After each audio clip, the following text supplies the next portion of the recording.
I'm Sister Carmella. I'm a Sister of St. Joseph, and I live in Wheeling, West Virginia. I serve on the Peace and Justice team for the Congregation of St. Joseph. And two of our priorities for the past 2 years and into the next 5 years is consciousness transformation and the environment. We combine these two simply because we have to make people aware of the problems that we're having with our environment. And we have a big thrust of our ministry is education, awareness, and advocacy on the part of the environment. I think it's rather appropriate that we're gathered together here in the month of October because in the Christian world, we just finished celebrating the season of creation. 2.5 billion Christian people all over the world celebrated from September 1st until October the 4th. The theme of this year's celebration is New Rhythms and New Hope. Because of the awareness that most people are now getting, we have hope that we can make a transformational change in people's attitudes.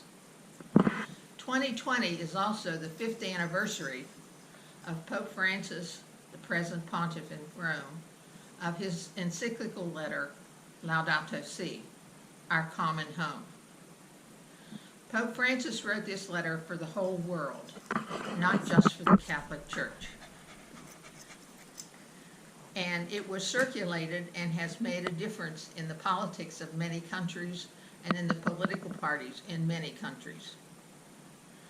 The reason that I am involved in and aware of the PTG plant that's going to supposedly to be built in Dilly's Bottom in Ohio is that it certainly does not follow the social justice of the Catholic Church, nor the justice that we expect in our own country, that people have the right to equality of life. The reason that I think that the PTG plant should not be built is one, it's going to manufacture plastic. The world is already flooded with enough plastic. We don't need any more. Our rivers, our beaches, our seas, our oceans are flooded with plastic trash and no place to store it and no place to recycle it. I read recently that less than 10% of the plastic manufactured each year is recycled. This also will endanger the quality of life for people who live here in the Ohio Valley. The toxic waste from the plant will pollute the Ohio River, which is a source of water for us and our quality of life. It will pollute the air, which we need to breathe. It also will pollute the soil, which is a source of life for us because that's where plants and animals grow and live, as well as for us. It will also not be a source for quality of life for recreation because it would not be safe to be outside for children to play, for us to go to parks, for us to go to the beach, to go to the riverfronts. One of the arguments that's being made about building the plant is that it will provide jobs and improve the economy in the Upper Ohio Valley. That has been a premise for many projects in the United States, but when it finishes, there are not many jobs and the quality of life has changed. What we need to work for is what Pope Francis calls for in Laudato Si, environmental justice, where we combat poverty, improve the economy, protect God's creation, and improve the life of every citizen. That means there needs to be dialogue between environmentalists, between educators, between manufacturers, and between government, particularly government agencies that have to do with the environment. I think it's important for people to realize that we can't give up on any issue that means a great deal to the quality of our lives.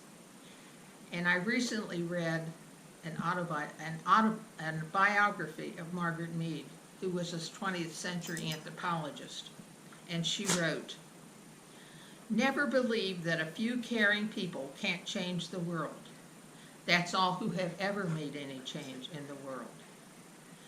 And Pope Francis in his encyclical wrote, "What is needed is a politics foresighted and capable of new integral and interdisciplinary approach to the crisis of economy and environment." He also preached to a group of young people about 6 months ago and said, "Politics is the highest form of charity and love because it serves the common good."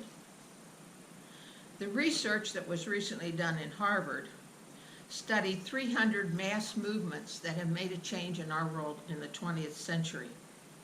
And in that research, 3.5% of the population of that particular area were active in protests and petitions, and they forced a tangible change. So child labor laws were changed, unions were formed, compulsory education, and the beginning of the integration of the races, particularly here in the United States. I recently watched a video of young college students gathered in Baltimore, and they are working for climate change in their generation.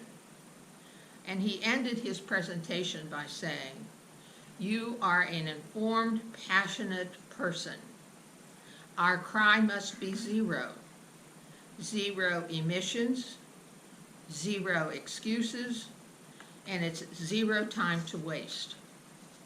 So this should make it possible for us to at least get a new rhythm and a new hope, and we can say we have a resolve for our mission to prevent additional petrochemical development in our home, the Ohio Valley.